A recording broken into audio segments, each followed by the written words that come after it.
تو احمد بلال صاحب بتائیے گا، دونوں جانب سے کیا وقت کا بھرپور فائدہ اٹھایا گیا ہے؟ پارلیمنٹ کے پاس پاور آ گئی تو انہوں نے یہ قانون پاس کیا، اور جب پارلیمنٹ تحلیل ہو گئی تو سپریم کورٹ کی جانب سے فیصلہ آ گیا؟ نہیں، اس کو آپ ایکویٹ نہیں کرتے دونوں سائڈوں کو، کیونکہ پارلیمنٹ کے پاس یہ پاور ہمیشہ سے ہوتی ہے. آ گئی کا کیا مطلب؟ ان کے پاس ہمیشہ سے پاور ہوتی ہے کہ وہ قانون بنائیں، اور ان کو قانون بنانے کا حق ہے، اور حق ہی نہیں بلکہ ان کا فرض ہے. تو اگر انہوں نے قانون بنایا ہے تو یہ ایک ہاؤس نے نہیں بنایا، 2 ہاؤسز نے بنایا ہے، اور پھر اس کو صدر مملکت نے بھی اس کو سائن کیے ہیں. تو 3 فریق اس کے اندر ہیں جس کی وجہ سے یہ متفقہ قانون ہے. تو اس کو آپ اس طرح سے اٹھا کے کالعدم قرار دے دیں اتنی آسانی سے، اور وہ بھی اس 3 رکنی بینچ سے 90% سے زائد سیاسی فیصلے کرنے کے لیے اسی بینچ پہ رلائے کیا جاتا.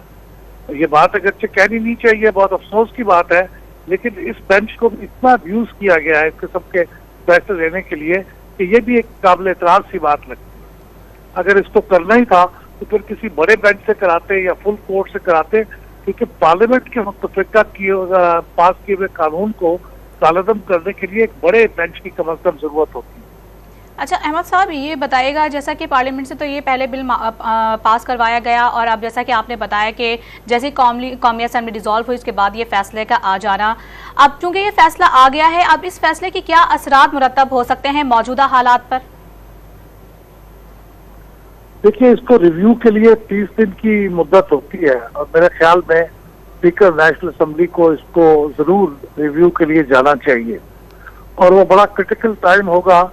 ہو سکتا ہے اس وقت تک موجودہ چیف جسٹس صاحب جو ہیں وہ ریٹائر ہو چکے ہوں، اور ہمارے ملک میں اگرچہ انفارچونیٹ بات ہے لیکن ججوں کے ساتھ ایسوسیٹڈ ہے ان کی آئیڈیالوجی اور ان کا وے آف تھنکنگ.